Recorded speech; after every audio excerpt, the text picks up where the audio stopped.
Eh, Gaafi jajjabduu kaaftan ka sheekkaabaa kaase yeroo adda addaas mari'annee jirra. Look bakki qabsoon Oromoo jirtu tun bakka qabsoon uummata Afrikaa eega cunqursaa kolonii jalaa bahan booda keessa seenan keessa wal fakkaatti. Uummattoonni Afrikaa bara dhibbee 17ffaarraa 17th century 18th century irraa kaasee kolonii jala turanii qabsoo jalqaba dhibbee 20ffaa 20th century irratti godhaniin walakkaa irratti wala bahan bilisa bahan cunqursaa alagaa jala. Dhugaa cunqursaa alagaa jala bahan booda waan adda addaa mudatan. Hawwiin ka ture maali? Alagaadha kan cunqursu, alagaadha kan nyaataa jiru. Kanaafuu alaguma yoo ofirraa kaafnu taate hamaa koo hamataa koo jedhanii yaadan. San booda jaatamoota keessa Koongoo kaasii Zimbaabuween booda garuu Keeniyaa biyyoonni hedduun sirna kolonii Biritishaa taatu, ka Firaans taatu, ka Poorchugiizaa taatu jalaa wala bahan. Garuu akka hawwan sanitti roorroon irraan dhaabanne. Roorroon alagaadhaa hafteeti roorroon firaa dhufte jechuudha. Alagaan saamamuun hafteeti iyyaalli isaan keessaa ba'e isaan saamuu eegalee jechuudha. So waan meeqa gara lamatti yoo xiqqaatti bakka lama gurguddaatti bahan. Tokko tokko sirna abbaa irree koloniyaalizimii takkaa'uu faranjootaa jalaa ba'eeti sirna abbaa irree gurraachotaa jala kufe. Fakkeenyaaf biyya Koot Divuwaar fudhachuu dandeenya jechuudha.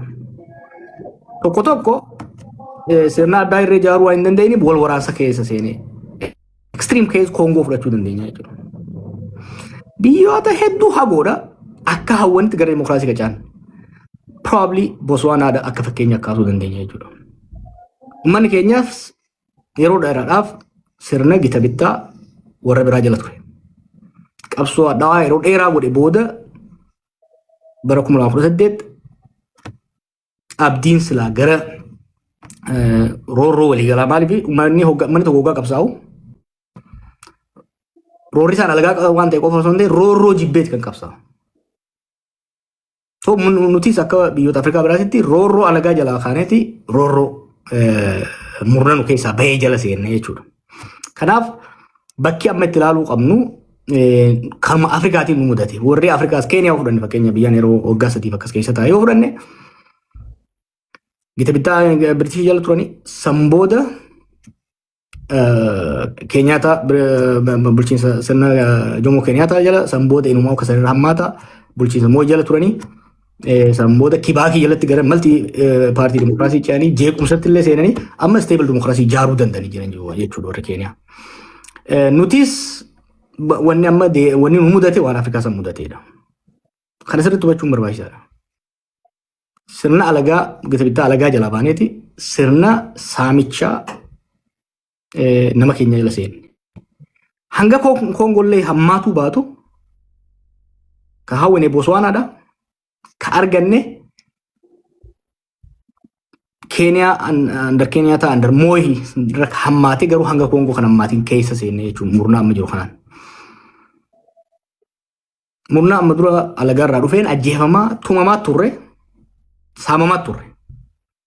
Ajjeechaan amma bifa lamaan hamtu tokkoffaa takka namni keenya akka bara murnaa kanaa ajjeefamee hin beeku. Duuti mana mana seente. Dur lolli namni keenya gammoojjii Harargee gammoojjii Baalee lola keessa ture saamamaa ajjeefamaa buqqaafamaa ture. Amma wanni uranee buqqisuu jaan jidduu kana isin himaa ture takka jira. Uranee balleessu. Uranee jechuun scattered settlement jechuudha. Baadiyyaa kana keessa gandii biroo asii, gandii tolaadhaa asii, gandii akkasii jaanii tattaa'u kanaa jiraami. Riphee lolaan kana keessa jira jaaniitti bubuqqaasu turan warra dargiidha. Warri Haile Sillaaseetis. Isa akka godhe buqqaasaa turan. Amma ganda keenyarraa kaasee gara tumtuu furdaa jiran gara baadiyyaatti. Gara labuu kanatti. Baale immoo gara Gin'iirii gara Sawweenaatti. Harargee gara gaara mul'ataatti. Gara gadiitti gara xarafaatti jechuudha. Kan sunguramaa ture. Har'a uraneen kamtu buqqa'u jira. Shawaadhaa buqqa'u jira jechuudha. Hartland jidduuratti buqqa'u jira jechuudha. Ajjeechaan lafti amma arsiidhaan lolaan heeban arsii amma ladachiin jaantun I don't think mootummaa kana dura rasaasni tokko dhuka'ee waan beekunatti fakkaatu. Rasaasni sargi irratti dhukaasan. Qawwee qaban eeboodhaan deemamuunis yoo beeytan. Santuu san keessa seenne jechuudha. So gita bittaa alagaa jalaa baanee jirra saamicha ajjecha murmunu keessaa baheetu maafiyaa jaarratee waan akkana deema godhutti jira jechuudha. Kanaaf kana keessaa bahuun gulantaan qabsoo ammetti jirru qabsoo boqonnaan qabsoo ammetti jirru qabsoo gita bittaa alagaa deebisuudhaa osoo hin ta'in qabsoo gita bittaa keenya tursiisuudhaa osoo hin ta'in qabsoo sirni mootummaa ummataan filame ka heeraaf seera warri filame sun tumuun bulu jaaruudha. Saamichi uummatarraa dhaabbatee uummanni waan carraaqee irratti waan hurkaasaa carraaqee irratti abbaatti ta'u jaaruudhaati qaqqabsaa jiru jechuudha. Over the last 2 years, wanni godhaa turre yoo ilaalte, we are transforming the Oromo movement. Akkamitti transform godhuu jirra? Qabsoo sabummaa irratti hundaa'e gara jechuun alagaan nu cunqursaa ture, alagaa jalaa baanaa turre jedhurraa gara qabsoo sirna haqaa fooyyeessuudha. Walqixxummaa diinagdee fiduudha. Malaammaltummaa balleessuudha. Qabsoon maafii irra goonu fakkeenyaaf qabsoo nageenya lammiilee the right to life. Qabsoo mirgaa abbaa qabeenyummaa kana transform godhuu jira jechuudha. Because a liberation movementiin keenya waggaa eegalu is a liberation movement. Liberation sun complete goone gara democratization movementiitti ce'utti jirra jechuudha. So sanitti waan jirruuf wanni godhaa jirru amma dhugaadha. Dilemmaan Oromoon keessa jirtu naa galama. Gita bittaa alagaa irraa kuffifne alla magambagan irraa kutan keenya immoo dhufee daran nutti ta'e kanaas irraa jiru barbaanna yoo immoo kana irraa jijjiirre jara kantu nutti deebi'a. Rakkoon jiru saniimi. Amma Sodaan asirratti kiliirsii godha. Sodaan mootummaan kun ilma Oromooti. Yoo inni kufe alagaan nu deebi'a. Amma ijoolleen teenya tun sadii. Ijoolleen sadiin tunni maaliifi jawaarillee alatti orma waliin mari'ata. Jaalmarrolleen bosonaa jira. Abiyyillee Tigree walloleenuu araarame. Maaliifi jawaarii fi abiyyiif marroo waliin mari'achuu dadhabde. Yoo amma inni ijoolleen amma aangoriirtuun kufte alagaa warra harkaa fi harma nu mure santu nutti deebi'a. Alagaan nu gabroonfaturra ijoolleen maan ta'een akka feete goote nu saamte nu tumtee nu haa bulchitu. Hin salphannaa warra jedhu jira amma waan garatti maal jettaan? Taboodaa san waan jannatti fakkaatu. Taboodaa san nu tumtee nu saamtee nu haa bulchitu osoo hin ta'in taboodaa san hin jaan. Jaan ana ummaatii jarraa isin hin dhagayaa isoo jarraa isin hin dhagayaa. Alagaa jala deebuun fedhanii. Alagaa jala deebuun fedhanii. Roorroon tun akka irraa dhaabattu barbaadan. Kanuma akkasiimi. Akkan. Qabsoonni itti godhaa jirrus alagaa deebisuuti miti. Wanta akka jala muraa Oromoo tan amma booda Raashiyaa fi Ameerikaan osoo wal taatee dhufte bulchuu hin dandeessu. Nuu kadhannee yoo taate malee bulchuu hin dandeenyu. Tokko uummanni akka malee siyaasaadhaan dammaqee jira. Osoo nama cafaquun osoo Oromoo cafaquun harka kennisiifte Abiyyi harka kennisiisa. Cafaquun osoo harka kennisiifte Oromoo namni akka bara Abiyyitti cafaqee hin jiru. Ajjeesuudhaan, hidhuudhaan, saamichaan cabsuudhaaf jechuudha. Cabuu hin danda'u tokko. Lamaffaa jabalatanii hoggaa laaltan nu caalaa orma biraatiitu qoqqoodamaadha. Nuti miliyoona meeqa seennisa? Zamana tokko ministeera hoggaa jirru gaaf tokko Oromoon kun 20 jenne gaafa kan lafuma kaanis 30 gaheetti gaafa kan 50 geenye. Oromoon kunis 20 30 doyeen amma meeqa 60 jechuu jiranis yaa. Uummanni dilli kuni paartii sadii qofa qaba. Nama sadii qofa maqaa dhooyitee jiraate amma. Warri lakkoo isaan nuu gadi 13 qaba. Ifii hedduu gadi hin qabina. Qabsoon Oromoodha. Siyaasni Oromoo hedduu itti taadha. Hanga namni yaadu kanaa miti. Saboonni hedduu lakkoo isaan fraction parsantii takka teenye hin taane paartii 13 qaban. Wallee hafoo sirii. Matootii Oromoodhaa yoo lakkooyite namni 20 hin geenyu. Oromoon amma bakka lama jirti sinitti hima. The haves and the have-nots. Warra aangoo qabeenya argatee saamuu jiruu fi warra saamamuu jiru jechuudha. So akkasiin ilaaluun barbaachisaadha. Ormini deebi'a ka jiru kanaas ni beekna warra. lamaanuu godhuu dandeenya nu. Saamichaaf ajjechaan irraa akka dhaabatu gochuu roorroon kaleessaanis akka hin deebine. Taqabnu jabeeffachaa tanurraa irra guuttachuu ni dandeenya. Qabsoon amma godhaa jirrus ajandaa biisanii eenyu seet godhu jira amma. Who is setting it? We are doing it. Waan godhamu qabu godhu jirra jechuudha. Abiyyoo kutee maal dalagnee jiraan? Amma bar ashaaturummaas barannee jirra. Siistamaas barannee jirra. Amma Itoophiyaa kana dur ittuma qabsaa'u turre. Muuxannoo riizistaansii qofa qabamna. Siyaasni siyaasa qabsoodhaa wal'aansoodhaa qofa turte jechuudha. Amma garamichi jeene bulchiinsaas barachuu jirra amma. Waggoota 8 kana nu saamaatis nu ciraatis wanni irraa argannees ni jira. Bureaucracy barachuu jira jechuudha. Bureaucratization of the state. Of course waggoota 35 dabre kana wanni Oromoon build godhu tokko jiraate state would build godhaa dhufne. Bureaucracy keessa seenaa dhufne. Security keessa seenaa dhufne. Hoggaa seennu immoo eenyummaa qabanneet kan seenaa jiru jechuudha. Kanaaf jarhaantu dhufa maaltu dhufa kaja'u hundatti mul'atu dhufuus hin danda'u dhufuus turuu hin danda'u. Kanaaf lammaffaa orma kaan wajjin maa haasooytannee haasooyina kana. Biyya warra waliin qabnu dhiisii warra ollaa wajjin isa haasa'uu qabna. Maaliif nuti uummata guddaadha. Yaadattanii dur tokko waan jechuu ture zamana wayyaaniitis zamana jijjiiramaatis. Oromiyaan tasgabbaa'uu baannaan abaddan ollaan tun tasgabbooytu. Warra Eertiraa kanaan yeroo san amma durseetii waliin haasaa ture warra Eertiraa kana osoo jijjiiramni hin dhufin. Jijjiirama san keessatti akkan gufachiifne maaliif jijjiirama san keessa stakeholder akka ta'aniif jechuudha. Maal wanni aan jechaan biroo san Oromiyaan tasgabbaa'uu baannaan isinis nagaa hin argattanii jechuun ture. Was I wrong? Oromiyaa jeequmsi dura ka'ee galee Oromiyaatti. Abiyyiin isoo jechuun ture maali? Oromiyaa tasgabbeessitee uummata kana xaarii waggaa 50 kana xiqqoo irraa gadi qabuu baannaan abadan sireen ta'e tasgabbaa'uu siree kanarra tottolfattee taa'uu hin dandeessu jechuun ture jechuudha. It didn't happen. Kanaaf nuti wanni godhuu qabnu maali? Eertiraan jeeqamaa nuti nagaa argachuu hin dandeenyu. Suudaan jeeqamaa nagaa argachuu hin dandeenyu. Balaan Suudaan bara amma uummata keenya Wallaggaatti dhiibee dhufu jira. So hawaasa naannoo keenya jiru wajjin ni haasofna. Kan hoggaa haasofnu immoo iftaanee taasofna. Maxxantuu taaneeti miti. Dhagaa Oromoon arbi illeetti irratti maxxanu. Maxxanuus illeettis irratti macalaaseeti ifiifis caccaba. Arbi garuu sodaatee hollatee namarraan dheessu. Kanaaf waan goonu sirri beekna hubannoodhaan deemuun itti jirra. Gaafiin itti aantoota Murtii guutate. Murtii guutoo Gaafii dinagdee dhimma dinagdee see my point reefu wanni jechuun ture maali? Waggoota dabre kan amma qabsoo Oromoo transform godhu jira.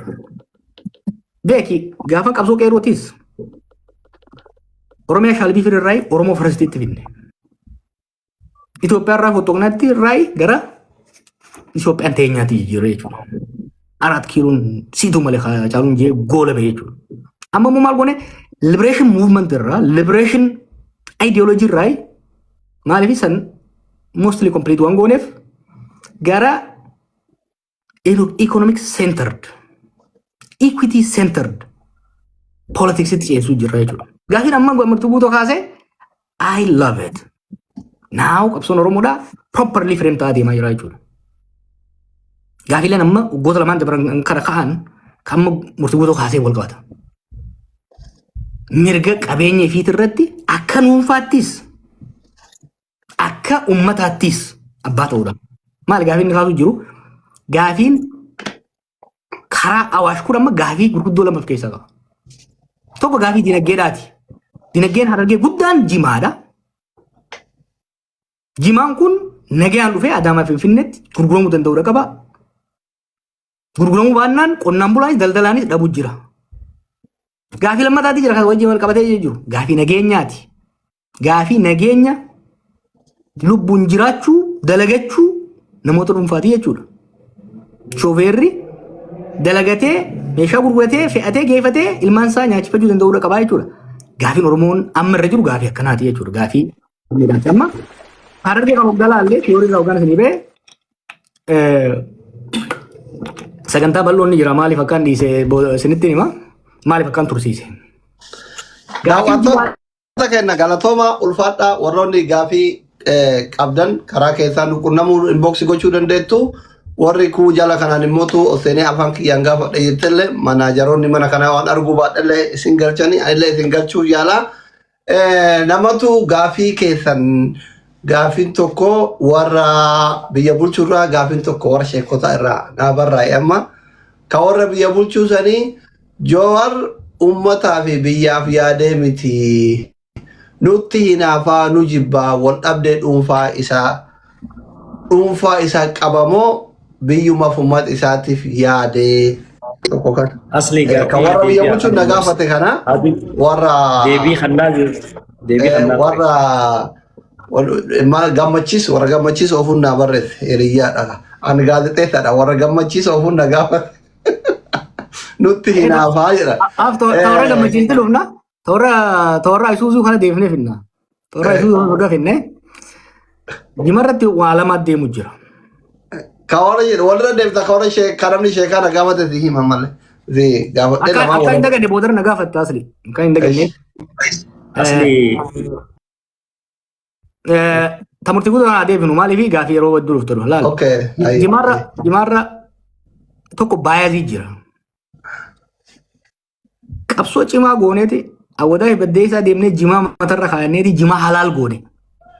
Akka foon harreeti turte jimaan biisan keessatti. Foon harreeti beektan waraabessi bushaa oduu mijoo nyaatee fita.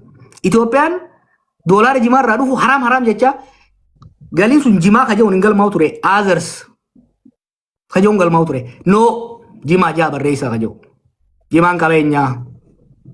Maallaqa irraa nyaachaa doolaara bunatti aansee maallaqa guddaa akka fidu jimaa ta'e osoo jiru harameessuu hin dandeessanii irra qabsoo jechuudha. Kanaan wal qabatee hojiilee hojjetaman baay'ee jira. Mootummaanis waan jijjiiranii qaba. Fakkeenyaaf jimaa kilaasifaayi godhee jira. Garuu hin deemne. Keeniyaan fakkeenyaaf jimaa hanga keenyaan qabdu. Garuu Department of Agriculture jalatti diviizhinii jimaati jira. Jimaan loobii mataasaa qaba akkuma marti guutu. Loobii mataasaa kaarteelaa qaba. Dorgommii guddaadha godha warra Itoophiyaa wajjin Somaaliyaa irra gurgurachuudhaaf. Isaan nu mo'atan jimaa xiqqaa qabaatanii jimaa hanga keenyaa hin filatame ta'e osoo qabu nu mo'atan. Maaliif deeggarsa mootummaa beekamtii qofa osoo hin ta'in ni deeggara. Keeniyaatti amma warra jimaa qabuu fi warra jimaa qama'uu miti barka jimaa falmu. Hawaasni kunuu maaliif biyyaaf maallaqa waan fiduu jechuudha. So at policy level Itoophiyaa irratti wanni jimaan qaqaanyaan kun jira. Lammaffaa waan dhoo isaan ooban jira. Gowwummaa qabdi ijoolleen tun. Waan adda addaati wal fidaniiti jimaa kana ni balleessine jedhanii yaadan. Boo nuti chaayinaanuu jimaa qamoo akka nu barattu barbaanna. Chaayinaanuu. Leegaal akka ta'u barbaanna westi keessattis. Qabeenya keenya. Jimaan guddannee bar jimaa gurgureen guddate warra keenya. Inumaa gatii xiqqoo yaa'ee dhufee jira. So namni keenya gurmaa'ee loobii cimaa ijaarrachuudha qaba. Murtii guutuu fi warri kun warra asirratti hojjettan gurmuu dhimma jimaa irratti sooshaal miidiyaanis dubbatu mootummaas loobii godhu biyya keessa biyya alaatiitti kan dalagu jaaruu barbaachisa jechuudha. Kanaaf maal oofan amma waa lamaa miidhuu jiran. Tokko wanni maal jennu Oroo Firash kun saamicha. Awwadaa ka godhe jimaadha. Awwadaa mamaa oonte. Galiin jimaa awwadaa gurguramu irraa dhufu qaxxitaa Oromiyaa dhaqa. Zaman wayyaana irra qabsooneeti federaala jalaa baafne. Jimaan awwadaa gurguramu primarily magaalaa awwadaa fi jiraattota magaalaa awwadaa tajaajiluu qaba. Qaratni achirraa gurguramu isaa taatu wanti bira. Itti aansee Harargee bahaati. Itti aansee Oromiyaadha. Itti aansee Itoophiyaadha jechuudha. Oroo Firash tooftaa saamichaa irratti qabsaamuu qabu. Wanni amma shofeera ajjeesaniif karaa san irratti nama ajjeesaniif shofeera jimaa qofa ajjeefamu yeroo hunda. Waa'ee maafiyaan irratti haaseen jira hojiin maafiyaa jira. Lammaffaa jimaa kana discourage godhuudha barbaadan. Eventually dhabamsiisuudha barbaadan. Gowwummaadha. Lafti Harargee qamadiidhaaf kataatu baay'ee xiqqaadha. Jallisiidhaan qamadii oomishuun bordootti bakka tokkotti hin arge qamadii jallisiidhaan. Hawwaata min baasu. So kana diduu fi irra qabsaa'uudha barbaachisa. Ta maafiyaadhaa irra geenya jirra. Hidda qabnee jirra kanaaf dhaabate. Bal'oodha. Waan hin dhaabeef immoo hin qaba. I'm testing haada isaa gamaa gamana jijjiiru kana. eenyu maal akka godhaa jiru clearly I have the image amma. San yeroo fudhataa yeroo ittiin eeyina garummoo wanni jimaadhaa waan karaa bordoddeedhaa fi adaamaa jidduu qofa osoo hin ta'in akka poolisiitti mootummaan Itoophiyaa alanshaa haraam jechuu dhaabuu danda'udha qaba jechuudha. Jibuutii wajjin clearly negotiate godhuu qabna waan jimaa irratti. Somaliland wajjin clearly negotiate godhuu qabna. Hariiroo Somaliland fi Itoophiyaa jidduu jiru irratti waa'ee bishaanii qofaa miti haasa'amuu qabu. Waan jimaa haasa'amuu danda'udha qaba jechuudha. Somaaliyaa wajjin leverage qabnutti fayyadamnee jimaan keenya gatii wayyaadhaan haala qonnaan bulaa fi daldalaa keenya tajaajiluun akka gahu gochuu irratti hedduu barbaachisaadha. Gaafiin biraa atiin taarsiidhaan walitti kaaftee na gaafatte godina Arsiitiis. Godina Arsii irraan eegalle Wallagga irraa eegalte. Namoonni hedduun Arsii jettan amma nuun jaa.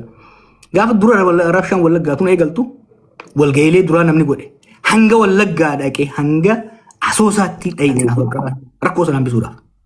Nu har'aan eegalle waa'ee rakkoo uummata keenyaa. Sababa Oromoo tuffataniif abifaan they took Oromo for granted. Beeyte they took Oromoo bilisa isaan baaftisanii tuffataniit irraan tarkaanfatu jedhanii ijoolleen caakkaa seente. Ijoollee isaan dhabamsiifne jedhaniiti Wallaggattis shiftaa naquudhaan dura dhalattoota Amaaraa ajjeesan. Gimbiitti bakka adda addaatti. San booda dhalattoota Amaaraa kanaan iftii isaa jedhanii hidhachiisan.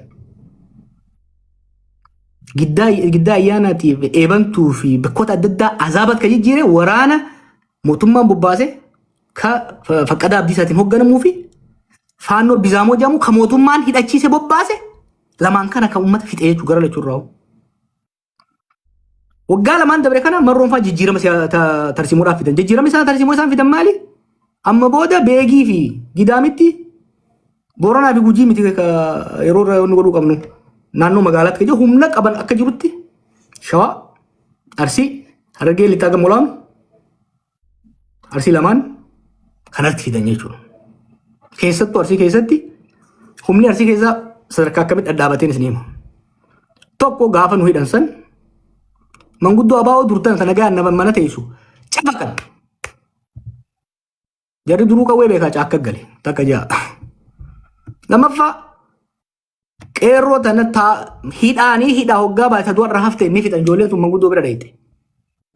Taanoo maal godhan beeyta? Shanii tana gosa qoonna jedhaniiti. Shanii Wallaggaa, shanii Arsii jedhu qoonna jedhaniiti. Ni yaadanii warri diyaaspooraa Wallaggaa shanii qabdi nuti ni qabna jedhee namni jaarrachuu eegale maallaqa gabbaase. Shawaa keessattis kanattu Harargee keessattis gaafa ni dhaabee dhufu kanaan arge wanni waa'ee nagaa dubbachaa tureef. Balaa akka qabaatu jechuudha. Amma wallallaaqee jira.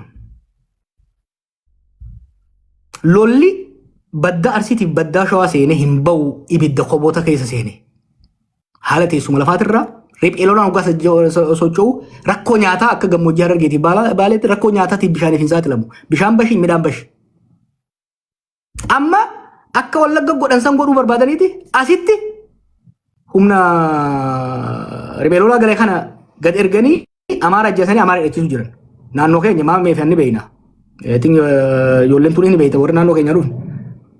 Amaara ajjeesanii hidhachiisanii rabshaa kana keessa seensanii ittiin deemaa jiran jechuudha. Maali boqon?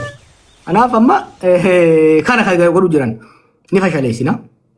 Irraan akkaataa itti fashaleessinu maali? Kontekstii hubachuudhaan amma aanaalee lama karraan isaan irratti deeman isin hima fakkeenya. Aanaa seeruuf aanaa isa kootii muka torbaan kana namni irraa dubbatu jiru. Lafatti miti. Aanaan isa koodha. Keessattuu lafti caffaa jiran sun ni beeka miilaan dhaqeetiin beeka. Harargee gabbuudhaaf Arsii gara gadii gara gololchaa kana gabbuudhaaf asiin Shawaa baha gabbuudhaaf Arsii baddaa calaalutti ba'uudhaaf lafa teessuma hedduu murteessaadha. Uummata naannoo zanjiru san walitti buusuunii fi tokko tokkorra hidhachiisuun bara Haayila Sillaasee irraa kaasee tarsiimoo ture jechuudha. Gaafa qabsoon Oromoo takka jettee dhalatteerra. Elemoo Faayisal qawwee dhukaasan xirroodha. Naannoo kana beekaa. Waa'ee lafti lolaaf kennattuudha. Maaliif baddaattis ol baata, gammoojjii hawaasittis gabbuuta, bita gortee gara baaleettis deemuu dandeessa. Sochii qabsoon Oromoo dura abaawoon hoggaa dhalattu godhan dhaabsisuudhaaf Haayile Sillaaseen faajjii eegalan darbuun itti fufe. Warri Ihaadeegis kanuma godhu turan bilchiginnaan sarmuu dhaalte waan biraati miti. Waan haaraa miti. Asa kun akkasi. Seeruu fudhadhaa. Seeruu abbaas. Seeruu abbaasoo gara tokkoon agaarfatte achi baata baaletti. Gara tokkoon cilaalutti ol baata. Gara kaan arsii lixaatti gara gadeebitti achi deemta. Waraana gama sadii walitti dhufu kana ijoolleenis wanni bakka sani ciccituuf it is essential for their supply line. Mootummaanis wanni bakka sani dhaqee amma fakkeenyaaf ganda Abdiillu maal janiin seeruu keessa buqqaasan tun specifically Google irra dhayitee hoggaa laaltan very essential. Kanaaf uummata sanis ka buqqaase mootummaadha. Wanni buqqaasanii maaliif riphee lolaan bakka sanii akkan dabarreef ka jiruudhaan jechuudha. Kanaaf tooftaa isaan ittiin deeman kana hubachiisaa deemu mootummaa qofaa miti. Ijoolleenis jeequmsa hedduudha kaasan bakka adda addaatti. Uummata Oromootiif qabsoofnee hojjan taate. Uummata kan rakkoo keessaa baafnee hojjan taate naamusni murteessaadha. Riphee lolaan uummata keessatti naamusa hin qabne kan mirga uummataan eeyine kan uummataa naannoo hin qabne guddatu. Shiftuma ta'ee hafa. Mootummaanis hoggaa riphee lolaan lolu nageenya uummataatiif kabaja uummataa dursuu baatee akka Fiqaaduutu weefaa jedhanitti galaana goseetiin qurxummii qabadde jennaan ta'uu hin danda'u. Irra godhamee uummanni kun hadha badheetti naqameetiin dhumataa jiru. Ayyee godina keetii sannan beekaa? Yes. Gaafileen akka ol ga'uuf. Okay, go ahead. Gaafileen akka ol ga'uuf ka dura gaafatame ka uummata buqqa'e. Baay'ee arsii qofa naannoo seeruu qofa miti. Arsii keessatti aanaalee 20 keessaa buqqa'ee jira. Harargee lixaa aanaalee 5. Careful. Arsii qofa hin jeenaa. Dhugaadha. The center of crisis at this point arsiidha. Duroo Wallagga turee shawaatti dhufee arsiidha. Garuu Harargee lixaa, shawaa bahaa, shawaa kibba lixaa Sooddodaa cirraa kaasee jechuudha. Akkaataa tilmaama kiyyaatti namni miliyoona tokko oltu buqqa'ee jira jechuudha. Uummata buqqa'ee kanaaf furmaanni dhufu maali? Gaariidha amma yeroo tokko seeruu irratti fokus gochuun takka ganda sana irratti fokus gochuun maanejmentiidhaaf gaariidha. Furmaanni sadarkaa lamatti tokko yeroodhaaf namni bu'aa godhuu qabnu waan ittiin jiraatu waan yeroodhaaf nyaatu nyaata nyaatu geessuun gargaaruun barbaachisaadha. Waaraa garuu qe'eessaatti akka deebi'u qe'eessaatti immoo akka deebi'uuf nageenya buusuu irratti jijjiiramni dhufee gara naannaatu gara kaaniin jijjiiramni tokko dhufee uummanni qe'eessaa irratti deebi'ee akka dhaabatu maaliif laal wanni ta'e beektaa baalagummaa mootummaa sanii uummanni zabana lola abdii ileedhaa buqqee hangammaa kan deebiin jira ka Somaalees kan deebiin jira ka Oromootis Baalee jira Harargeedha jira Somaalee keessa jira jechuudha. Boorana keessa jira jechuudha. Wallagga keessa akka buqqee Oromoonis buqqee hin deebiin Amaaras hin deebiin naannoo adda addaatti. Itoophiyaatti gara nama miliyoona 5 olii jira yeroo ammaatti akkana buqqee jiru jechuudha. Kanaaf ultimately namni qe'eessaatti yoo hin deebiin akka mooraalee bakka biyya Keeniyaatitti maddiidama tursiisuu hin dandeenyu. Kanarratti dalaguudha barbaachisa. Hariiraa kanallee waliin qabatu garuu ati taphaqa hariiraa waan taateef siif hin deebisa. By the way, I'm proud of you. Qabsoo amma godhaa jiru keessatti namu keezii specific ta'e qabadda amma laalu waan bareeda amma arginu sinima.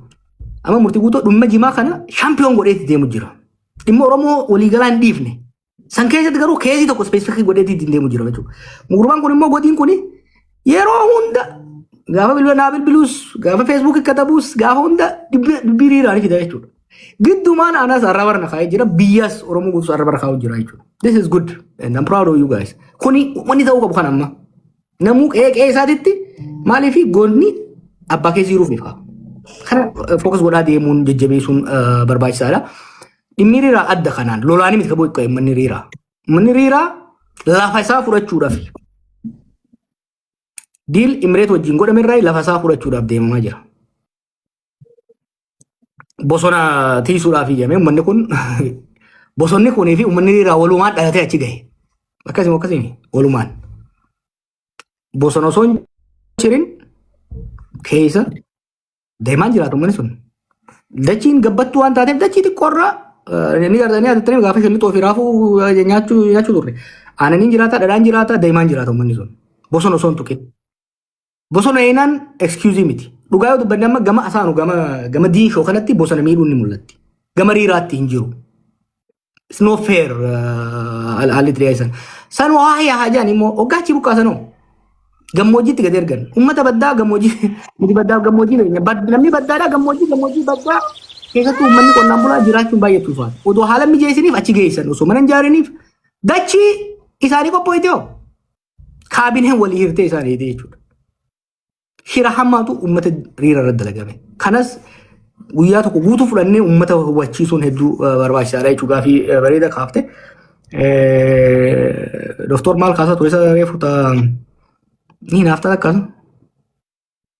Suni gaafii lama tokko warra biyya bulchuu irraayi warra gammachiisuuf tokko immoo warra sheekota irraayi ustaazin illee jidduun qaamalleen dhufanii inboksii waan ta'eefi gaafiin ka warra biyya bulchuu Joowar Abiyyiin jibbaa sirna kanatti ijoollee biyya bulchaa jiru kanatti hinaafaa malee uummataa fi miti jedhan gaafii akka warra paartii isaaniitti suni namni sheekaa tokko immoo sirna Abiyyi kana keessa nuti akka islaamatti mataa ol qabanne yoo isuma kana sirreeffanne hoo sirna kana sirreeffachuun hin danda'amu waliin mari'achuun hin danda'amu isintu dide moo isaantu isiniin mari'achuu dide jedhan gaafii inboksiti deebii isin ra'ee. Ayo kalau tu mereka hinafa mali shoferni miskini shoferra badai sarra jima feedu. Osoo ada mangain hinala kami ni najefam jechu tu abiyyi tinafuda.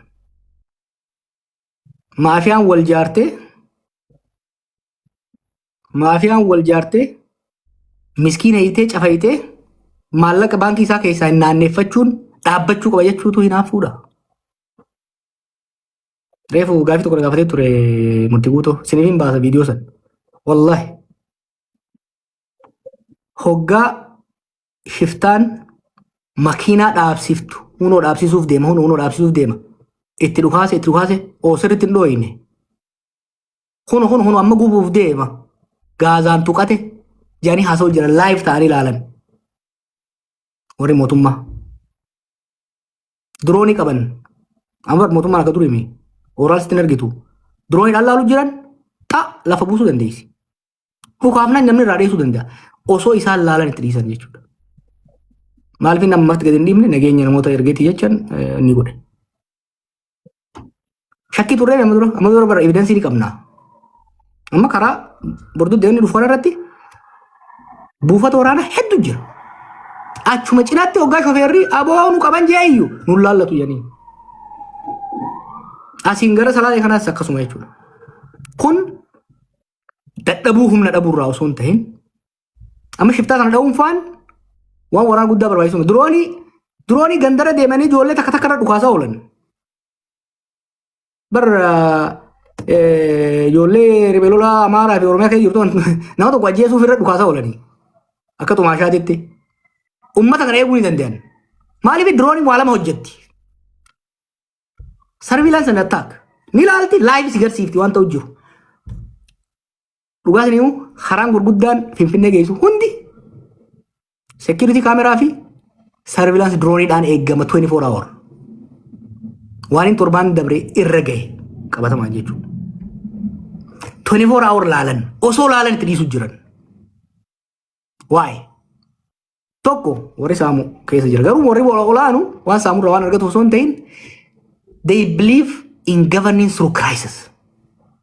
Ummanni guyyuu waa'ee madu'uu fi waa'ee ajjeefamuu fi waa'ee saamamuu kanaan bizi ta'e waa'ee jireenya sadoof qananii akka yaanne itti godhaa jiran jechuudha. Kanaaf waa'ee kanaa dubbachuun waa'ee nama ajjeesanii reeffa harreeffe'uu dubbachuun waa'ee madaabaraa biliyoona 22 bitame. Oni bitanii daaraa bitanii 22 billion maallaqa biyyaa. Waa'ee kanaa dubbachuun Abiyyi itti naafuudha rabbii jaati. Wajjin dalaguu kan jedhamu kan ni beektanii waa hedduudha yaalle. hinaafuudha osoo bar waan gaarii dalaganii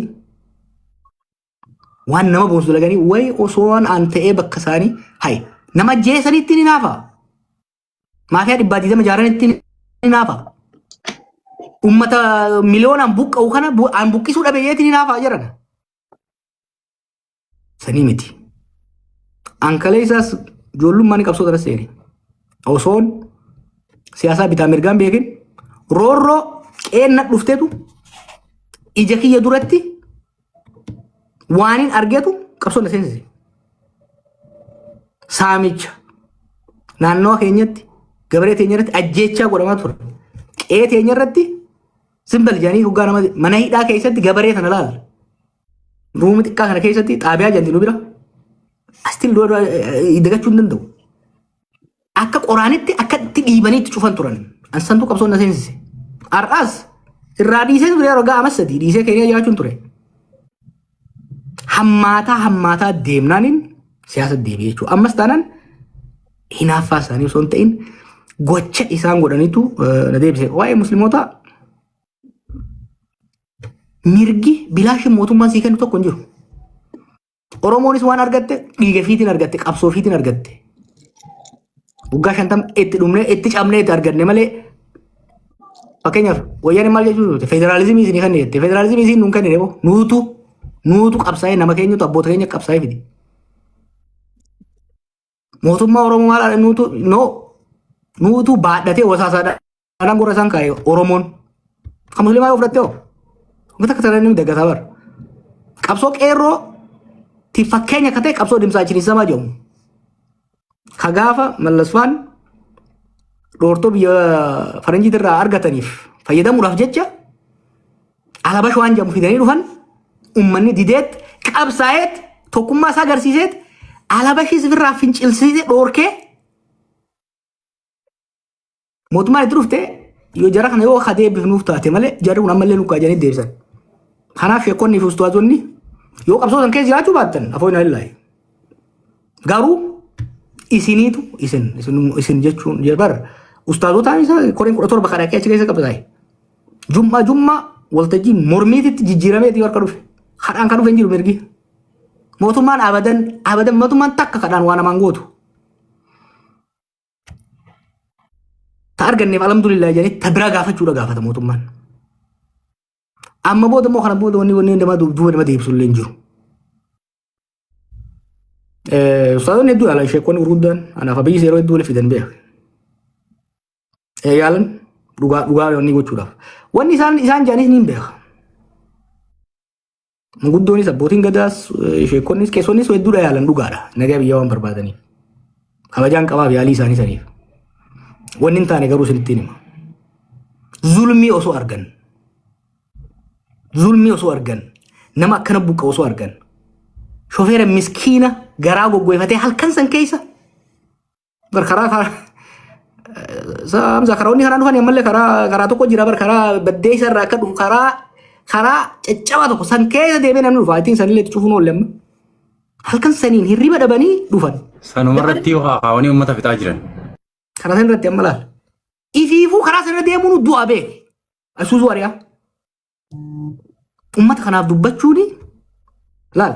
Mootummaa waan nu gooteef nu godhallee ajaan galatoomi. Garuu immoo boona mana ajjeesin ajjeesu irraa dhoorki. Saamichi amma godhamu kunoo.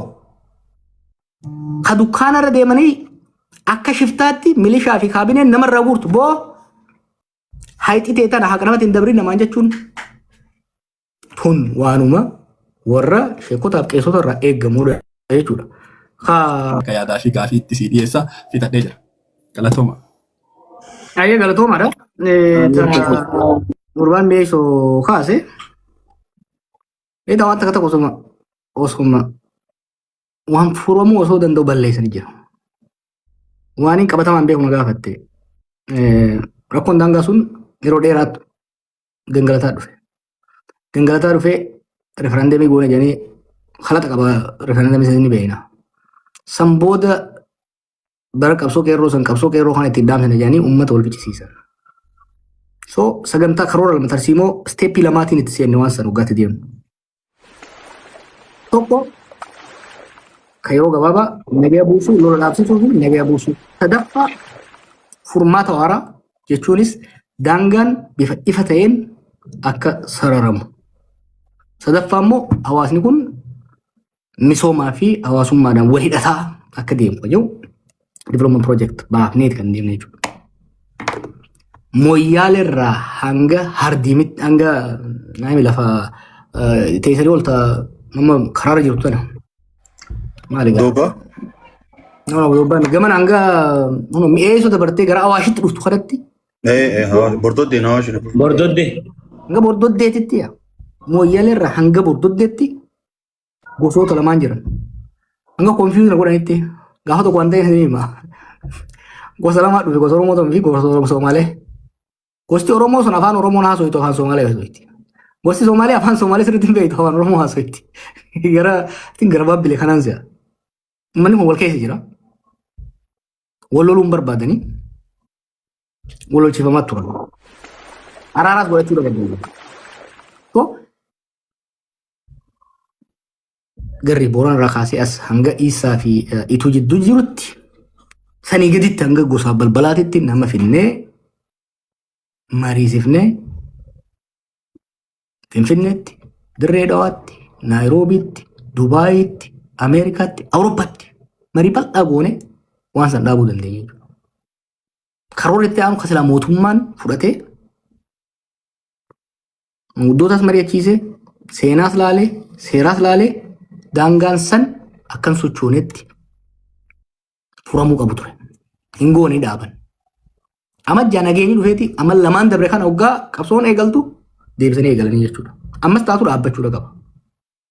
Maaliif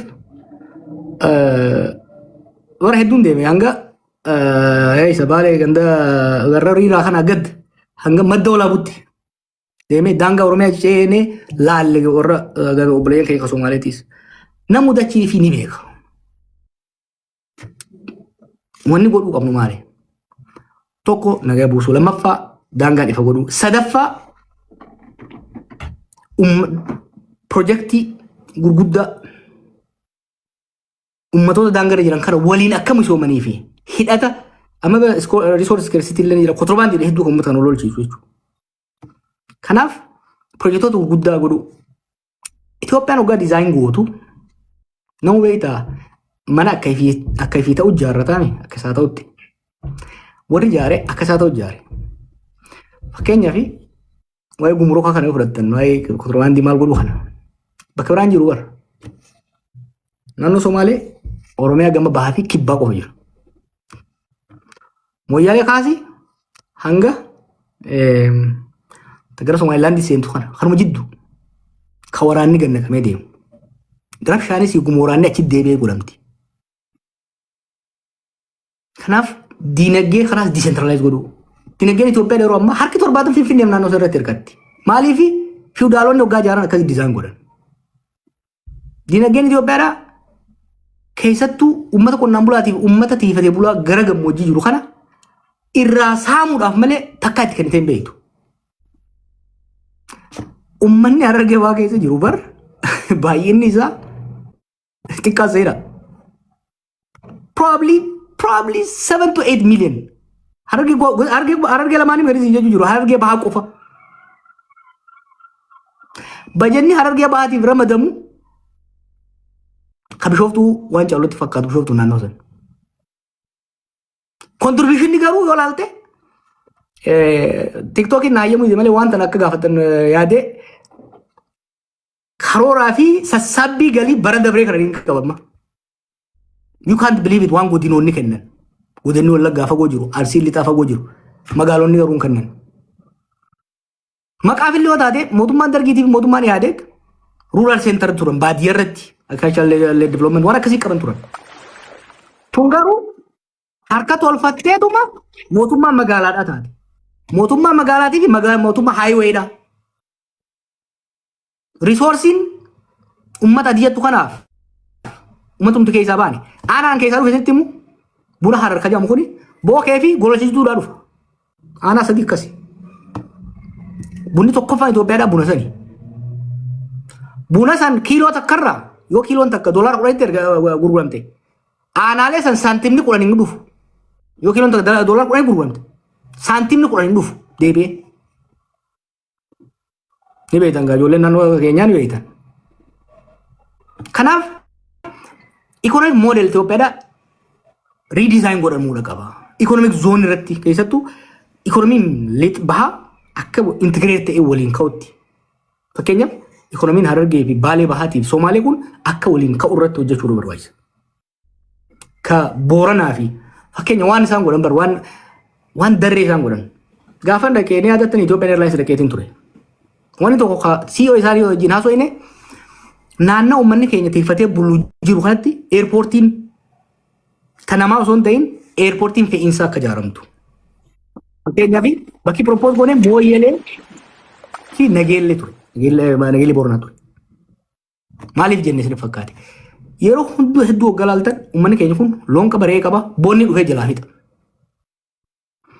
Horiin Booranarraa fe'amee Finfinnee waggaa dhufee gatiin isaa hedduu gadi bu'a. Maaliif waan fe'iinsaa waan maaliif jira jechuudha.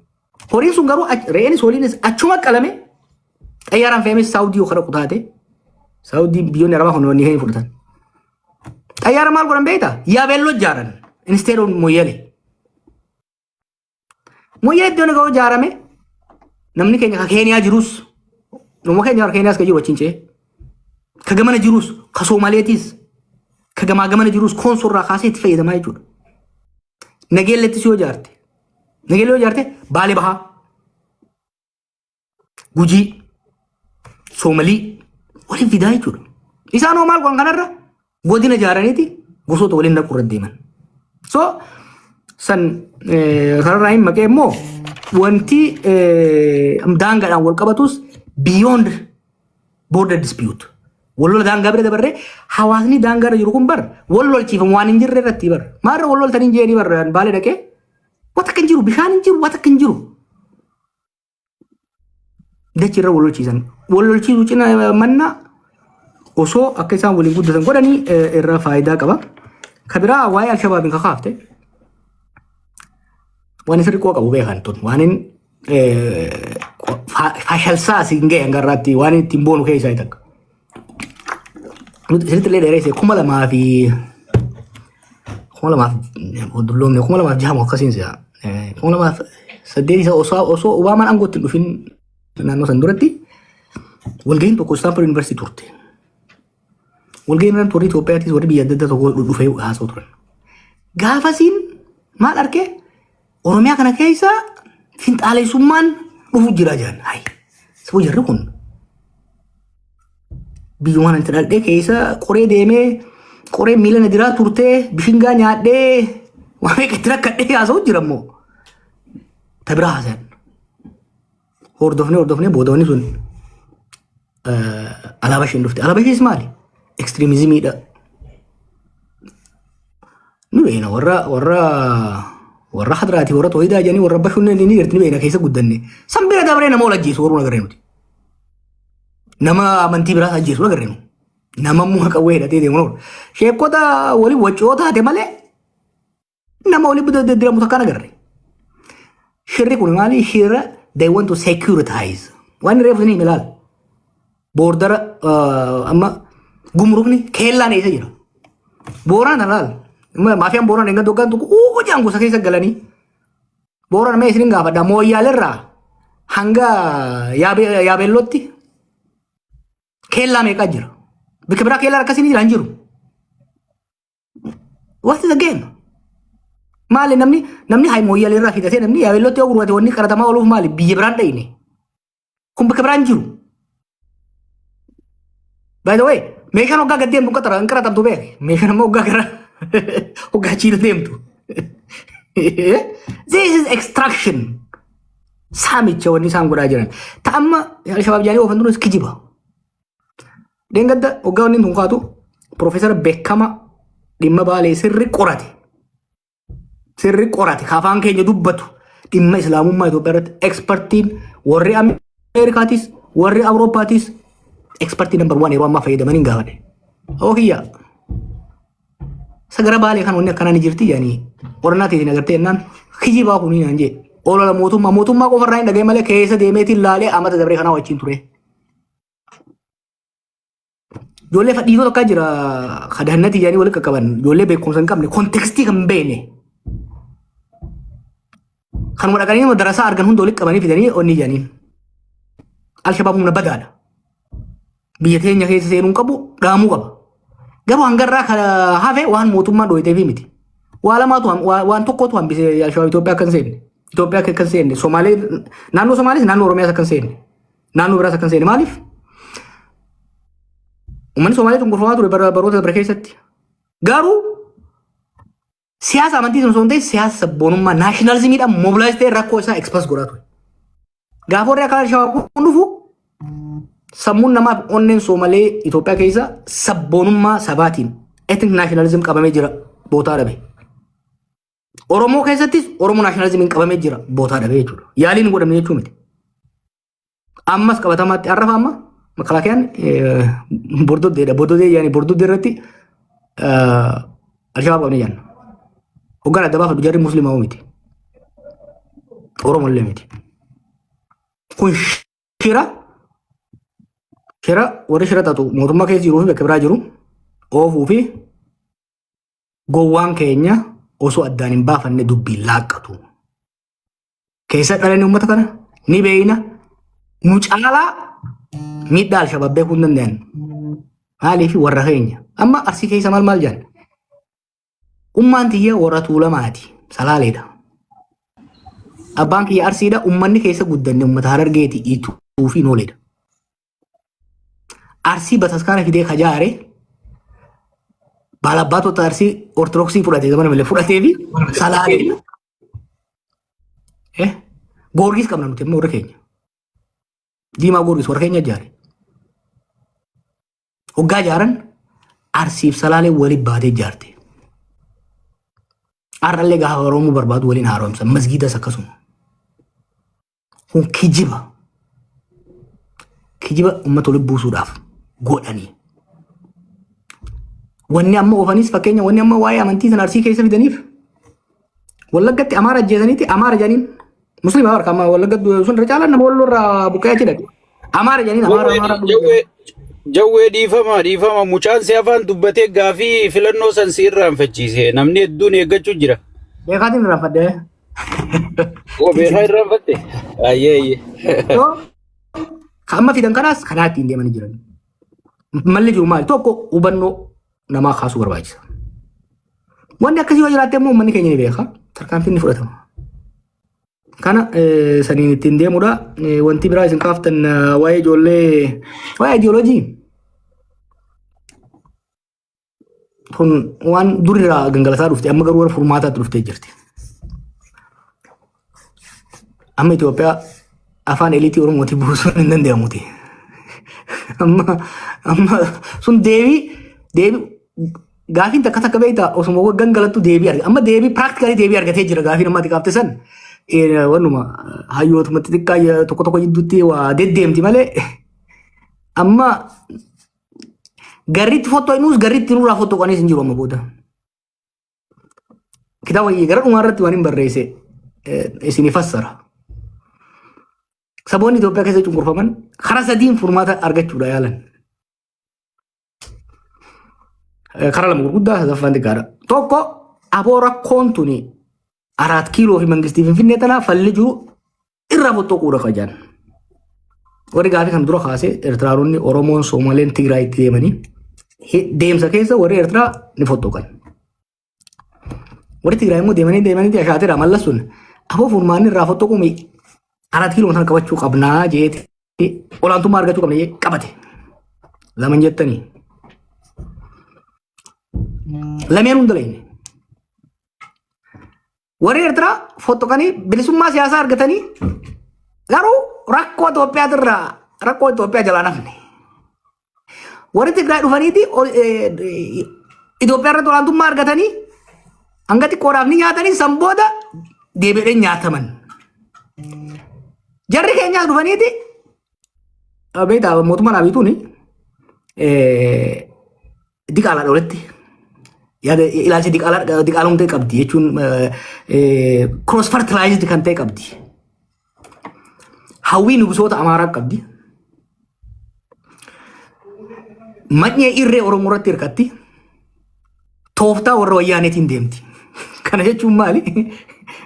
Imperial Itoophiyaa ijaaruu barbaadan nugusa guddaa tokko ta'uu barbaada. Akka jara wayyaaneetitti ummata kana Oromoo qoqqoodee gondaan balaman qoqqooduu barbaada. Humna arba Oromoo waan addi immoo fayyadamuu barbaada. Contradiction is a walking contradiction. Wanni ummata Itoophiyaa jeequmsa keessa seensise kana jedha. So warri Eertiraas fottokanii furmaata hin finne. Warri Tigiraayis olaantummaa fidanii furmaata hin finne. Warri wayyaaneen guddistees isa irraa kooppii godhanii Amara Raayis waa laalatanii itti deemuu yaalanii hin taane. So adda inni maal ta'e rakkoo keessa seenne jechuudha. Furmaanni biyya saniif ta'u nuufis laal. Maaliif kun hin ta'e isiniif fakkaate akkaataan biyyi Itoophiyaa jedhamtutti ijaaramte. The founding sin. Reefu isinitti himeetiin jira. Parsantii 70-80 haa ta'u diinagdeen biyyattii Finfinneef naannoo saniiti. Kanaaf Eertira Asmaraa irraa fottoitus siyaasaan irraa fottoiti malee diinagdeedhaan hirkattuu taate. Gaafa isaan naaqfaa baafatan mallasee waliin seenanii jechuudha. Warri wayyaanis olaantummaa godhan jedhanii olaantummaan hin turtu ni kufan rakkoo keessa seenan. Jarri kunis waan akkasii godhan. So wanni nama baasu maali? Sirna dimokiraasii gad dhaabanii namuu haqa fi irratti abbaa ta'e waan waliin qabu immoo walii qoodee sirna dimokiraasiitiin buluutu gaarii yaada jechuun qaba. Kajoollee bosonaa tana gaggabaabsee ni deema. Ijoolleen tun dhugaa qabantu jira. Tarsiimoon isaan hordofanii fi rakkoon naamusaa kun jiru ta'e akka namni yoo shiftaa saamichaa achi bahee miti. Warri saamichaa bahee galee jira keessa. Ijoolleen tun qabsaa'ota yeroo dheeraa turtedha. Ijoolleen tun eenyufaa beeytanii? Ijoollee bara wayyaanee ama 15 meeqa hidhamaa ture. Jijjiiramaa dhufe jedhanii waggaa hidhaa bayan. Jijjiiramni isaan abdatan harkaa dhabame. Imagine umrii kee ijoollummaadha qabsoo seentee hidhaa turte hoggaa qabaleetti ati galtu milishaa si xallazu. Ijoollee sani beeknaa bara mucaan ammaan bisaa jedhamu Harargee xarraa hogganu kun nama hidhaa ture qabsaa gameessa yeroo dheeraati. Kan Harsadee hogganu kun Gurbaan Gammachuu jedhamu nama hidhaa ture qabsaa yeroo dheeraati. Mucaan Sabaayif jedhamu kunis kan Arsii maal jedhanii zoonii maaliif balixaa jedhamu kun isaan jalatti wanni jiru kun. So wanni yeroon shiftaadha maal jedhan waa lama qabdu ijoolleen tun. Ijoollee kaayyuudha gabbaate dur. Aarii qabdi. Wanni isin hawwate sun waan hin dhufiniif. Sadi ijoolleen tun bitamuu hin dandeessu. They are fiercely independent. So dhugaa qaban. Akkaataan adeemsa isaaniitii fi gochi isaanii doongora guddaadha qaba. Fakkeenyaaf waa'ee wanti isaan gurguran kun ka milishaa wajjin waa gurguruu kun ka amma waa'ee gubaatii kan waan irratti mana milishaa gubuu faani garta. Mara kaabinee gubuu. Kaabineen sun yoo awwalleesse isa walloluun waan tokko. Mana miskiina maatii ijoollee isaa qabdu san waan naamusa deebisuu dirqama. So ani ijoolleen tuni akka namni jirutti duriyyee gad yaatee ka jiru san fudhadhu. Adeemsa keessa amalli akkasii bakkoota adda addaa dhalatuun dhugaadha.